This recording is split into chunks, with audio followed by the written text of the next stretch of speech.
ஆகாவிசு மையநேய அன்பர்கள் அனைவருக்கும் வணக்கம். இன்றைய பதிவு சாதம். சாதம் எப்படி சாப்பிட வேண்டும்? இன்று பலரும் குக்கரில் வேக வைத்த சாதம் சாப்பிடுகிறார்கள். கஞ்சியை வடிக்காமல் சாதம் சாப்பிடுவதால் தான் நீரிழிவு ஏற்படுகிறது. சாதம் வடித்த கஞ்சி சூடாக இருக்கும்போது சிறிது உப்பை போட்டு பருகினால் கண் எரிச்சல், பித்தம் ஆகியவை அகலும். அதுவே கஞ்சி ஆறிப்போய் குடித்தால் வாயுவை ஏற்படுத்தும்.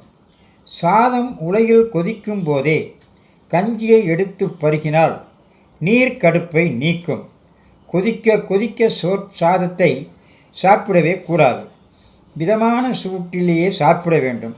அதே நேரம் சில்லென்று ஆறிப்போய் சாப்பிட்டால் கீழ்வாதம், மூட்டுவாதம் இவைகளெல்லாம் ஏற்படும். பழையது சாப்பிட்டுத்தான் நம் முன்னோர்கள் நல்ல தெம்புடனும் உடல் ஆரோக்கியத்தோடும்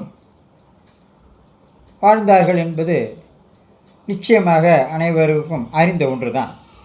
முதல் நாள் சாதத்தில் தண்ணீர் ஊற்றி மறுநாள் காலையில் அந்த பழைய சோற்றை சாப்பிடுவது உடலுக்கு குளிர்ச்சி, வலிமை தருவதுடன் வயிற்றுக்கோளாறு, அல்சர், மூட்டு வலி, தோல் நோய்கள் எதுவும் பாதிக்காமல் பாதுகாக்கிறது. பழைய சோற்றில் தயிர் ஊற்றி சாப்பிடவே கூடாது. மோராக கடைந்து ஊற்றித்தான் சாப்பிட வேண்டும்.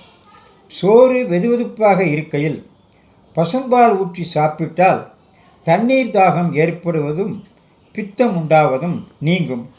பச்சரிசி சோற்றில் பால் சேர்த்து சாப்பிட வாதம், பித்தம் இவைகளெல்லாம் நீங்கும். சிலர் சாம்பார், ரசம், வற்றல் குழம்பு என்று சாதத்தில் பிசைஞ்சு சாப்பிட்டு மோர் போட்டு சாப்பிடாமல் எழுந்து விடுவார்கள்.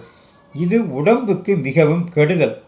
மோர் சாதம் செரிமான கோளாறுகளை நீக்கி வாதம், பித்தத்தை தணிக்கிறது.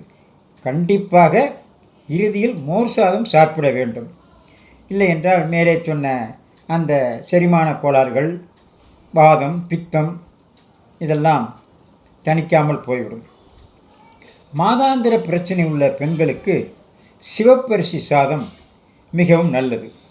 சம்பா சோறு வயிற்று பொறுமலுக்கு மிகவும் நல்லது. வாழை இலையில் சாப்பிடுவதால் அதிலுள்ள தோற்பு சத்து உடலில் சேர்ந்து நன்மை செய்கிறது. இதுதான் சாதம் சாப்பிடும் முறை. இதையெல்லாம் லைக் செய்யுங்கள், சப்ஸ்கிரைப்